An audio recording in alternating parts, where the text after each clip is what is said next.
I mean Modi's Okay. war. Let me ask. I mean Modi's Okay. war. Let me ask. उसके बाद लिखा the road to peace in Ukraine goes through New Delhi, यानी Ukraine में शांति का रास्ता भारत से होकर निकलता है। चलिए इस पर भी कोई बात नहीं, लेकिन इसके साथ जो मोदी जी की फोटो लगाई गई, यार इसने मेरा माथा ठनकाया। अप्रैल में जब ट्रंप ने अपना लिबरेशन डे घोषित किया था और कहा था सब पर इतने इतने टैरिफ लगेंगे, उससे पहले ही चाइना से जिनपिंग का लेटर राष्ट्रपति जी के लिए आया था।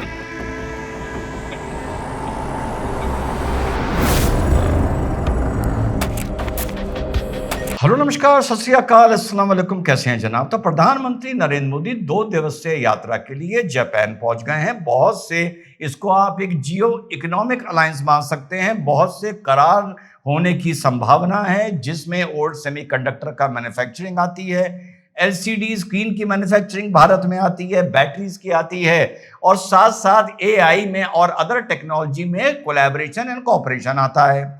इसके बाद हमारे प्रधानमंत्री एससीओ के लिए चाइना निकल जाएंगे, और इसी बीच जापान के जो चीफ ट्रेड एडवाइजर हैं या निगोशिएटर हैं, यकायक आखिरी मौके पर उन्होंने अपने अमेरिका जाने का प्रोग्राम कैंसिल कर दिया है। एक तो यह बात है।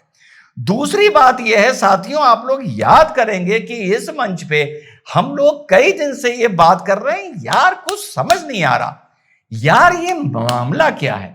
यार हमारी तरफ से कोई भी या चाइना की तरफ से कोई भी अमेरिका के साथ कोई निगोशिएशन बैठ जाए, तालमेल बैठ जाए, इस चीज की कोई भी ऐसी आशंका तक नजर नहीं आ रही है। क्या मामला है?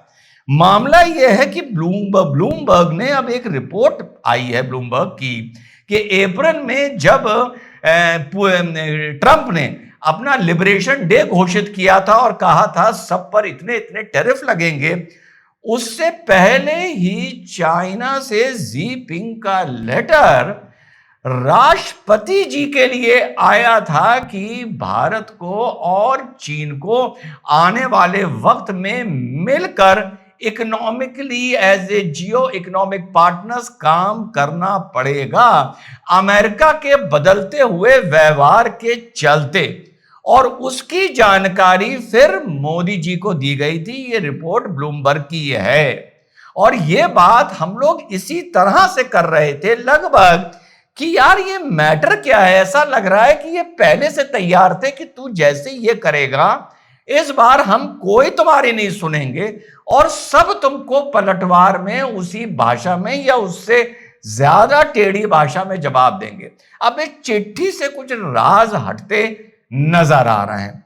एक और राज है, आप लोगों ने पीटर नवरो का नाम सुना होगा, जो व्हाइट हाउस के चीफ ट्रेड एडवाइजर हैं और पानी पी पी के इस टाइम भारत को सुना रहे हैं और मोदी जी से बहुत नाराज हैं रशियन ऑयल को लेके। आप लोगों ने सुना होगा, इन्होंने अभी कुछ दिन पहले यह भी बोला कि 24 घंटे में जो ऊपर का 25% टैरिफ है वो भारत का कम हो सकता है। सिर्फ भारत को यह करना होगा कि रशिया से ऑयल, क्रूड ऑयल लेना बंद कर दे।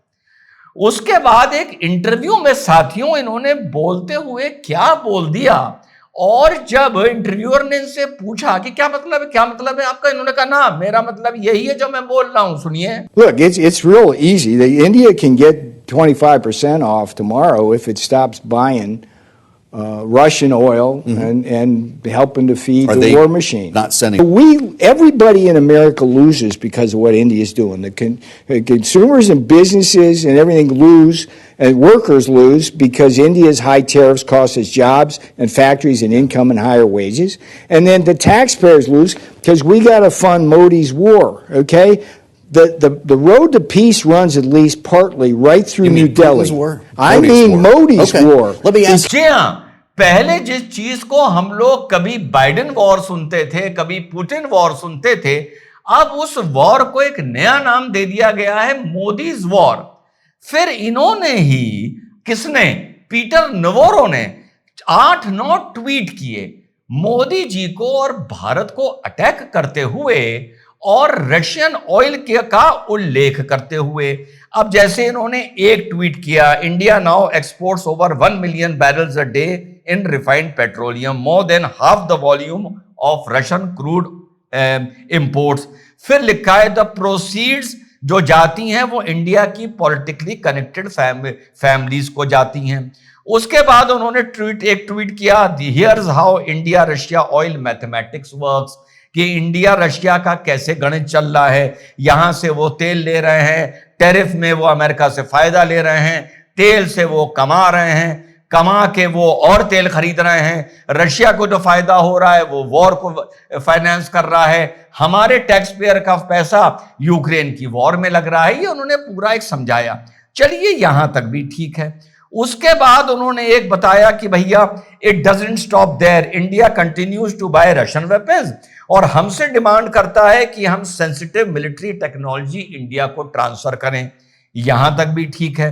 उसके बाद उनका एक ट्वीट आया, 9th ट्वीट, जिसको देखकर मैं बहुत चौंका।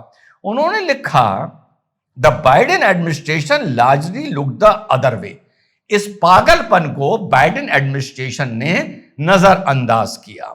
डोनाल्ड ट्रंप इससे भिड़ रहे हैं। किस चीज से भिड़ रहे हैं? 50% टैरिफ, 25% भारत पे लगा है अनफेयर ट्रेड के लिए, और 25% लगा है नेशनल सिक्योरिटी के लिए। कि साहब जो भारत टैरिफ में जो कम उस पर हमें माल इंपोर्ट करता है, लेकिन जब हम एक्सपोर्ट करते हैं भारत को तो टैरिफ वो हाई कर देता है इसके लिए, और 50% नेशनल सिक्योरिटी के लिए।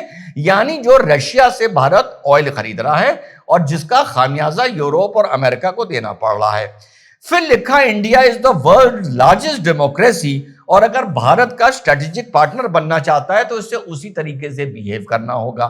यहां तक भी कोई बात नहीं। उसके बाद लिखा, the road to peace in Ukraine goes through New Delhi, यानी यूक्रेन में शांति का रास्ता भारत से होकर निकलता है। चलिए इस पर भी कोई बात नहीं। लेकिन इसके साथ जो मोदी जी की फोटो लगाई गई, यार इसने मेरा माथा ठनकाया कि ये फोटो क्या सोच के लगाई गई, और कुछ ना कुछ इसके पीछे संदेश जरूर है। ये कोई कोइंसिडेंस नहीं है, इसके पीछे कोई ना कोई जियोपॉलिटिकल राज है।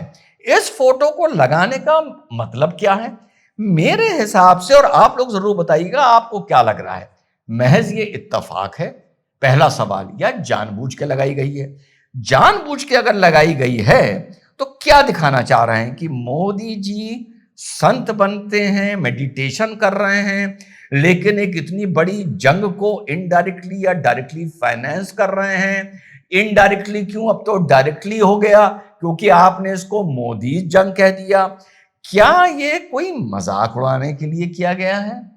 क्या ये भारत या भारत की संस्कृति पर एक तरह का इसको हम आक्रमण देख सकते हैं? क्योंकि ये फोटो क्यों, और यही आज का थंबनेल है, इस फोटो के पीछे की मानसिकता या राज। तो ये फोटो लगाने का मतलब साथियों वाकई मुझे समझ नहीं आ रहा।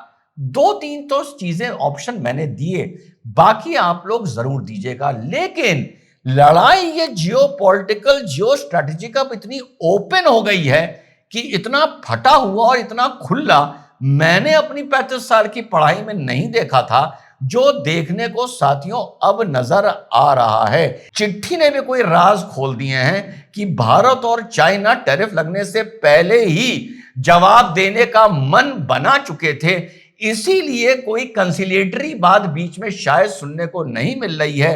लेकिन चलते चलते वही सवाल फिर से कि नरेंद्र मोदी जी की इस वेशभूषा में फोटो लगाने का पीटर नोवरो का अर्थ क्या है, मतलब क्या है, संदेश क्या है? कमेंट में साथियों जरूर बताइएगा। ये महज एक कोइंसिडेंस नहीं हो सकता कि जंग के साथ नरेंद्र मोदी जी की इस फोटो को इस्तेमाल किया गया है। जय हिंद, वंदे मातरम, खुदा हाफिज।